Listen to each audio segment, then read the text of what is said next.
There are now over 80,000 cases of the coronavirus. This graphic says in 36 countries. That was true as of a couple of hours ago, but now Algeria is reporting its first case, so the figure is up to 37. The vast majority of cases are, of course, in China, but there are now significant clusters in South Korea, Japan, and in Iran, where there have been close to 100 cases, and the death toll is 15. The outbreak is centred around the city of Qom, close to Tehran, and this man, the deputy health minister, became involved in a political row. Yesterday he said he'd resign if allegations that the government was hiding the true death toll in Qom were true. Well, now he's become part of the story because he's got the virus, and he was involved in the most extraordinary press conference. Here he is, on the left, taking his glasses off, mopping his brow, looking decidedly unwell. He was telling those who had gathered that he doesn't believe in quarantine, that it's an old measure from World War I that doesn't work. The other man on the stage may have had a view on that. But anyway, here's what the minister is saying. میخواستم به اطلاعتون برسونم که منم کرونایی شدم. من از دیروز تب داشتم. تست اولیه‌ام آخر شب مثبت شد. از دیشب خودم رو در محلی ایزوله کردم. چند دقیقه پیش به من گفتن که تست نهایی قطعی شده. دارم درمان رو شروع میکنم. حال عمومی بد نیست، خوبم. یه مقدار کوفتگی دارم، تب داشتم که انشالله کم میشه. حتما ظرف چند هفته آینده در مقابله با این ویروس پیروز خواهیم شد. مطمئن باشید که ما کرونا رو شکست میدیم. مطمئن باشید. So that's the Deputy Health Minister in Iran who has the virus. We've also heard from the President.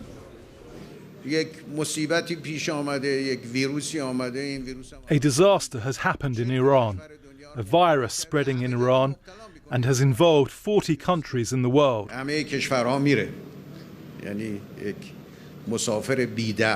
And it will spread in all the countries around the world too. It is an uninvited and unpleasant guest, which is travelling everywhere. We should overcome the problem and we shouldn't panic. And then there's Mike Pompeo. Clearly the US Secretary of State isn't a neutral observer on what's happening, but he's had this to say. The United States is deeply concerned by information indicating the Iranian regime may have suppressed vital details about the outbreak in that country. As of yesterday afternoon, Iran was second only to China in coronavirus deaths. All nations, including Iran, should tell the truth about the coronavirus and cooperate with international aid organizations. Well, next I want to play you a fascinating exchange between BBC Persian's Rana Brahimpour and my colleague Simon McCoy on how Iranians are viewing this virus. They don't trust the politicians to the degree that they even cast doubt about what the Deputy Health Minister has claimed. They say they're lying that they have corona. They want to, this is a propaganda. They think he's not got it. No. They say that he's lying, and in 3 days he's going to come out to say that, oh, you see, I'm recovered. It's not serious. Don't worry. So the level of mistrust towards the Iranian politicians is so deep that they wouldn't believe anything that comes out of their mouth. He didn't look well, it has to be said. No, I agree with you. He didn't look well, and he's not the only one. An MP from Tehran, Mahmoud Sadeghi, has also confirmed on Twitter that his test result came out positive, and they had a sitting yesterday at the Parliament. So it looks like that it's going to every. So every MP is now going to ask or self-isolate, or are they self-isolate? If they do, that's the problem. Many of these politicians and the Iranian public, they're so religious, they think that death is in the hands of God. And they say, I'm not going to die if I'm not meant to die. So they don't believe in all these scientific measures to contain the virus. Now, let me take you to a number of locations around the world. First, from Iran to Spain's Canary Islands, because this hotel in Tenerife has been locked down after a visiting Italian doctor tested positive. Hundreds of tourists have been confined to the hotel grounds, and the BBC's spoken to one of them. We've just got to stay in the hotel. We can't leave the hotel. We can walk around the grounds, sit on the sun lounges, but there's a cordon around the hotel with the police. There's also been a confirmed case in Barcelona. Let's hear from the Spanish health minister.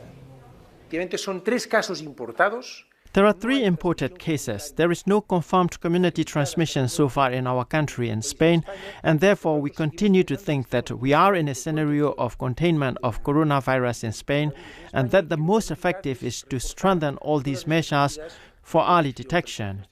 In Barcelona on the Spanish coast. Next we shift to the Alps and the Austrian city of Innsbruck in the east of Austria, because this hotel has been locked down. You can see police streaming into the building. People have been blocked in and no one is going in or out. That's because an Italian receptionist working there has the virus. And indeed, Italy is right at the centre of this story. 11 people have now died there from the coronavirus. There have been more than 300 other confirmed cases. That's the largest number of people infected in any European country. And the outbreak is centred around two northern regions. Several towns within them are locked down. Bethany Bells in Milan. New cases of the virus have been reported in Sicily, in Tuscany and in Liguria, but the hotspot remains these cluster of towns in northern Italy, places that have been quarantined as the authorities are seeking to try and contain the virus. Now, the government has appealed for calm. It's asking people not to panic, but it is facing questions as to whether hospitals in these regions handled the cases in the correct way. Here in Milan, there's been an impact on tourism. One of the city's main tourist attractions, the Duomo, the cathedral behind me, has been closed to visitors and no services are taking place. And today is Mardi Gras, is Shrove Tuesday, what should be the climax of the Venice Carnival. But those celebrations there have also been cancelled because of fears of the virus. Italian sports being affected. Here's BBC Sport covering it on its website. 5 Serie A matches are going to be played behind closed doors. The Six Nations rugby tournament's also under pressure. There are doubts about Italy's match against Ireland in Dublin on the 7th of March, and England are due to face Italy in Rome a week later. Both games are still on for the moment, but that situation is being monitored. Well, let's switch from Europe now and focus on Japan, because a fourth person who was on board that cruise ship, the Diamond Princess, has died from the virus. The ship was quarantined for more than 3 weeks in Yokohama. Not so far from Yokohama is Tokyo. The authorities there are keeping a very close eye on the situation because, of course, the Olympics are scheduled for July. Now, Associated Press sports team got an important scoop earlier. They spoke to the International Olympic Committee member Dick Pound, who says Tokyo Olympic organisers have until late May to see if this virus is under control. If not, you're probably looking at a cancellation, which of course would be an enormous story. Let's hear from Jenny Hill, who's in Japan. The authorities here are growing increasingly concerned about a rising number of cases. Until now, the picture in Japan has largely focused on the cruise ship, the Diamond Princess, which is still moored, incidentally, just down the coast in the port of Yokohama, although the vast majority of passengers have now disembarked after well over 2 weeks in quarantine. But separate to the 700 or so cases linked to that ship, the Japanese authorities now say there are around 150 reported cases elsewhere in the country. They're dotted all over, and the concern really for the health authorities here is that they're really struggling, as are of course many foreign governments, to try and work out how and where those people became infected. It is an increasing problem. It's a big headache, of course, for the Japanese authorities, because in 5 months' time Tokyo is due to host the 2020 Olympics. At the moment, the health ministry here has said that it's too early to start talking about cancellations, but they are concerned and they are now saying that the next couple of weeks will be crucial as to whether the outbreak here can be contained. And of course they're looking over the water at South Korea. Well, Jenny's talking about South Korea. Let's focus on it next, because it has almost 1,000 confirmed infections and 11 people have died. Over half of the cases are connected to the city of Daegu, and in particular members of a religious sect, some of whom gather in this building. Authorities now plan to test all of the members of the sect, and there are more than 200,000 of them. Well, President Moon Jae-in has been in Daegu. The situation is very grave, and therefore the declaration of a special disaster zone is not enough. What's important is time and speed. There must be a clear turning point witnessed this week in the upward trend in the number of infections. And Laura Bicker is also in Daegu. I've been here for 3 to 4 days now, and all I've heard is staff trying to reassure me that they're trying to get this outbreak under control. But Today is the first day where I've heard medics kind of look at me and go, we're not sure we can do that. The reason is because this is becoming far more widespread. And while the coronavirus outbreak is certainly a global story now, China, of course, remains at the very centre of it. The vast majority of cases are there, and these are pictures that have come in from Beijing today. You can see very, very quiet on the streets, very, very quiet on public transport. Here's the World Health Organization with its assessment of the situation in China. We don't know what's going to happen next in China. We've got it right down like this. We think we can manage, and there will not be another Wuhan. We know how to manage this disease now in all the parts of the country.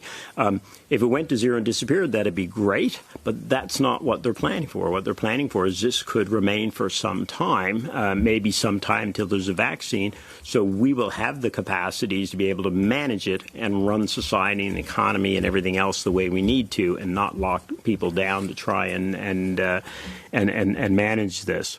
Now, there are also reports that Chinese and American scientists have developed different vaccines for the coronavirus and now want to test them.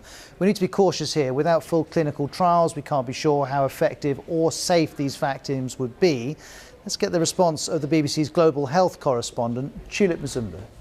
So there are a couple of dozen companies all around the world racing to find a vaccine for this new coronavirus.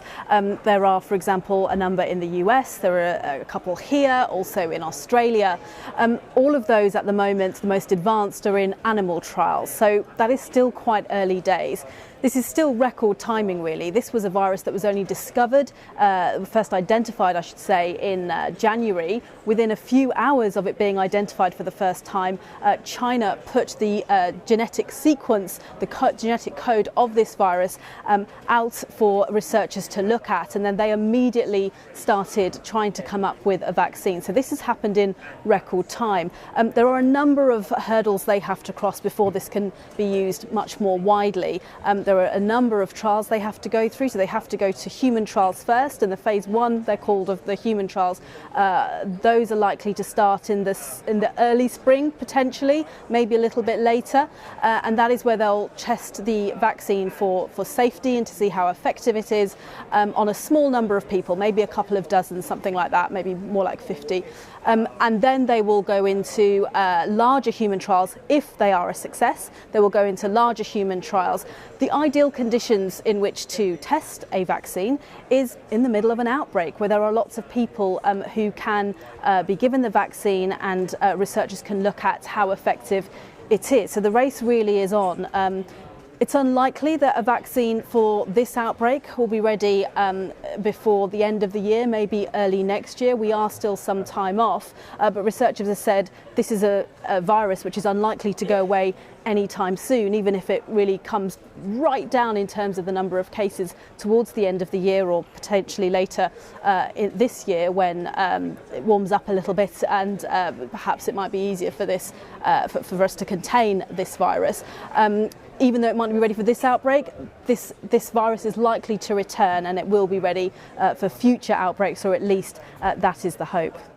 Now, as you'll know if you're a regular viewer, every day we pull together all of the most important information on the coronavirus, however long it takes, and we then put those reports together as one clip onto the BBC News YouTube page. So if you ever missed the programme and want a full roundup of where we've got to with this story, you'll find it on the BBC News YouTube channel, and if you want to watch back, you can see previous clips that we've posted over the last few days.